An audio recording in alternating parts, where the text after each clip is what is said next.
જય માતાજી બધાને ફરીવાર મારા નવા બ્લોગમાં તમારું સ્વાગત છે। તો આજે આપણે બ્લોગ મોડો ચાલુ કર્યો છે કેમ કે આપણે સાંજનું વાળું બનાવવાનું છે અને આપણે બનાવવાના છે સમોસા। તો આપણે જો સૌથી પહેલાં બટાટાનું કટિંગ કરી નાખ્યું છે, આના બાફવાના છે અને એ પણ ચૂલે બાફવાના છે। તો આપણે પહેલાં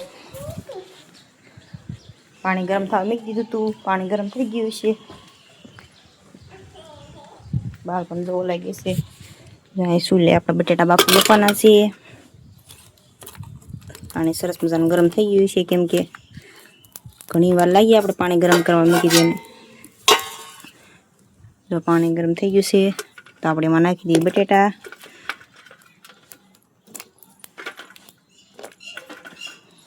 આ બટેટા નાખી દે છે, થોડું નાખી દઈએ મીઠું।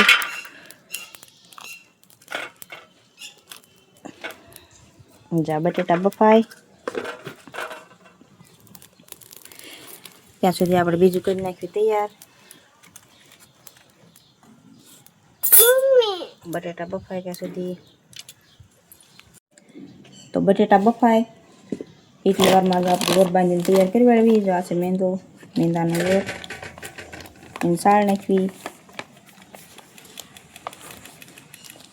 મેંદાનો લોટ સાળ નાખવી, એવું લાગે તો થોડો ઘઉંનો લોટ પણ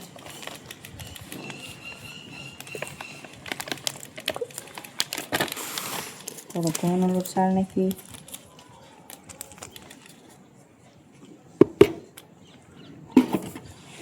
જા થોડો ઘઉંનો લોટ નાખવાનો છે,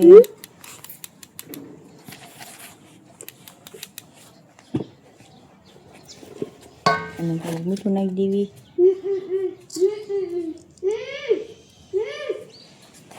મીઠું નાખી દીધું છે અને હવે નાખી દેવી તેલ।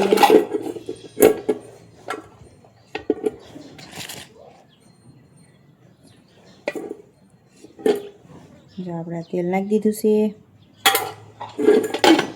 હવે એને આપણે આ સારી રીતે મિક્સ કરી પછી થોડું થોડું પાણી નાખી લોટ બાંધવાનો છે।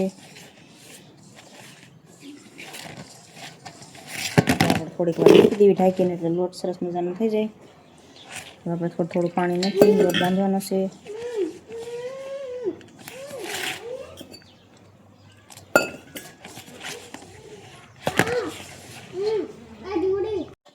હવે જો આપણે લોટ સરસ મજાનો બંધાઈ ગયો છે।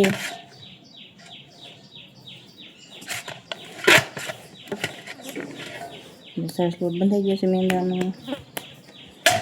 આપણે ઢાંકીને મૂકી દઈશું 5-10 મિનિટ જ્યાં સુધી બટાટા બફાય એટલે ઢાંકીને મૂકી દેવી અને બીજું બધું આપણે કટિંગ કરી નાખવી।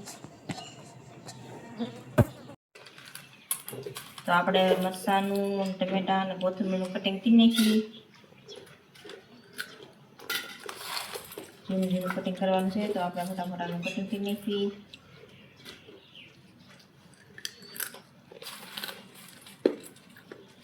આમાંથી તોડી આપણે હવારે શાક બનાવવાનું છે એટલે અત્યારે હારી કરી નાખવી।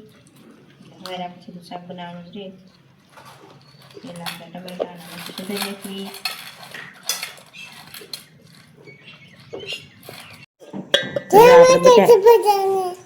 આપણે બટાટા બફાઈ ગયા છે, હવે એને ફોડી નાખી ફટાફટ કાઢી।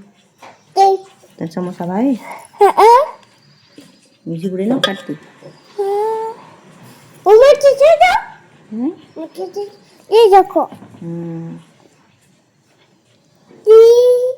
આપણે ફટાફટ પેલા બટાટા ફોડી નાખી। તો હવે તો આપણે મસ્ત બટાટા ફોલાઈ ગયા છે, દેખાતા હોય તો બટાટા ફોલાઈ ગયા છે તો આપણે એને મસ્ત સુંદર કરી નાખવી। જો હવે સુંદર કરી નાખીએ આપણે મસ્ત।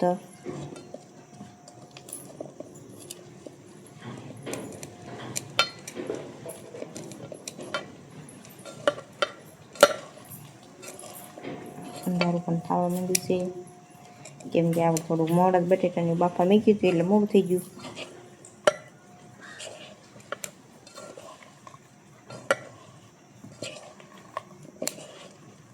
આપણે બટેટા મસ્ત થઈ ગયા સુંદર તૈયાર। હવે એમાં નાખી દઈએ આપણે મીઠું,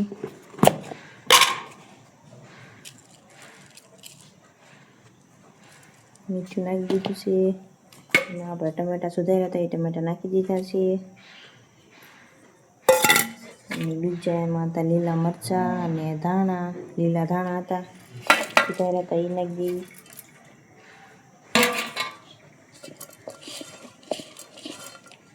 અને થોડો ગરમ મસાલો નાખી દીધી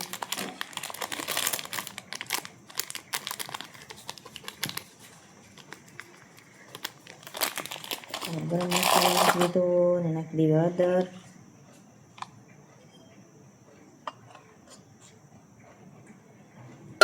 નાખી દીધી છે થોડીક નાખી દીધી વઘાણી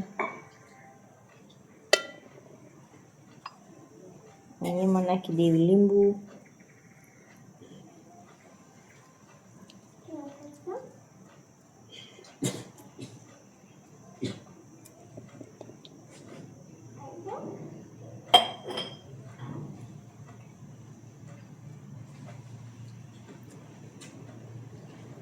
નાખી દીધું છે અને હવે નાખી દઈએ થોડુંક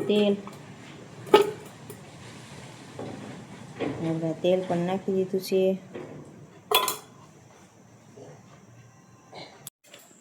તો હવે આપણે જો આ લોટ આવી રીતે રોટલી વણ નાખવાની છે આપણે નાની નાની રોટલી નથી વણવાની કેમ કે આ ફટાફટ બની જાય એવી રીતે કરવાનું છે ખાલી કટિંગ કરવાનું એટલે આપણે સમોસા બની જાય તૈયાર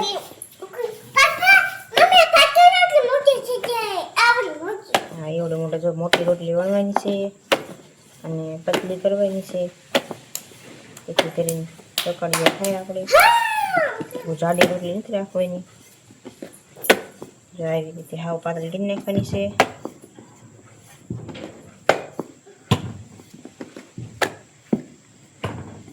આવી રીતે હાવ પાતળી રોટલી થઈ જાય પછી આપણે આ જે સૂંદો હતો એને આવી રીતે ભરી દેવાનો છે આવી રીતે તમે બનાવશો તો તમારા પણ ફટાફટ સમોસા બનીને તૈયાર થઈ જશે કેમ કે આને વાળવા ન પડે એમના બીજી થઈ જાય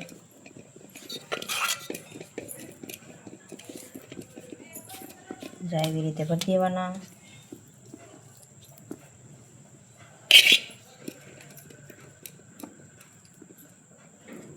એવી રીતે ભરાઈ જાય પછી એને જો આમ વાળી નાખવાના છે એટલે તમારે સમોસા વાળવાની ટેન્શન કાંઈ નહીં એમ ફટાફટ એવી ઈઝી બની જાય છે સમોસા આને જો આવી રીતથી વાળી પછી આમાં સમોસા ટાઈપ કટિંગ કરી નાખવાનું આવી રીતે કટ મારી દેવાનું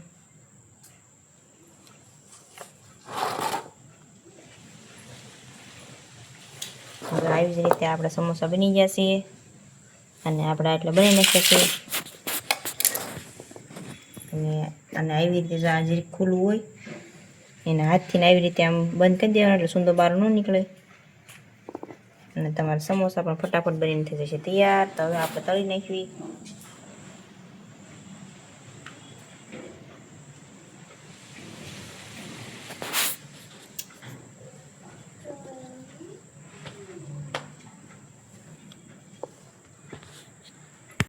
આપણે સમોસા તળાવવા નાખીએ સમોસા તળાય છે અને ચટણી પણ બની ગઈ છે એટલે તળાય એટલે તળવાનું બાકી છે હવે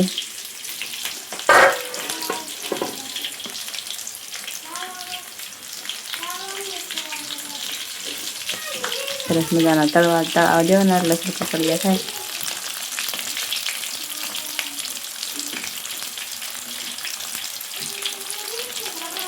રાતા થઈ જાય કાં સુધી તળાવવા દેવાના એટલે મસ્ત પકડિયા થઈ જાય